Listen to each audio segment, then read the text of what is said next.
الحمد لله رب العالمين والعاقبة للمتقين والصلاة والسلام على سيد الأنبياء والمرسلين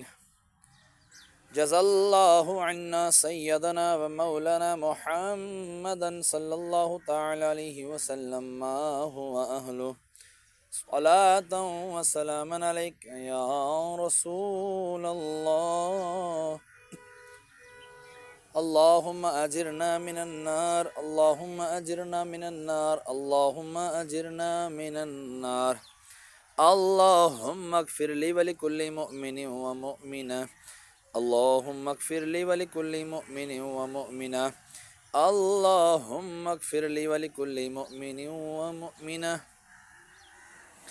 یا الہ العالمین، یا بجو کھڑے ہو کے سورہ فاتحہ کی تلاوت کی، سورہ اخلاص 3 مرتبہ پڑھی، بالآخر درود پاک پڑھا، تیری بلند و عظیم بارگاہ میں پیش کرتا ہوں، مقبول و منظور فرما۔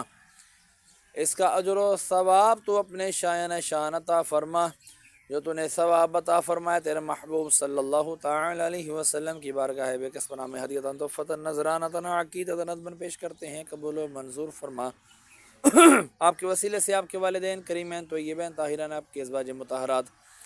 آپ کے صحابہ کرام، صحابیات، تابعین، تبع تابعین، اولیاء الظام، تمام سلاسل کے بزرگان دین حضرت آدم علیہ السلام سے لے کر قیامت تک کے مسلمین مسلمات مومنین مومنات کی ارواحوں کو درجہ بدرجہ اس کا ثواب پیش کرتا ہوں، قبول و منظور فرما۔ خصوصاً بالخصوص ہمارے محسن بھائی کے والد امجد بھائی مرحوم کی ارواح کو اس کا ثواب پیش کرتا ہوں، مقبول و منظور فرما۔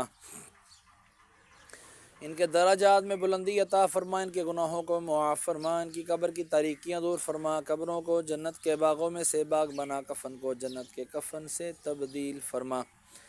یا الہ العالمین، میں اپنے والدین مرحوم کی ارواحوں کو اس کا ثواب پیش کرتا ہوں، قبول و منظور فرما۔ یا اللہ عز و جل،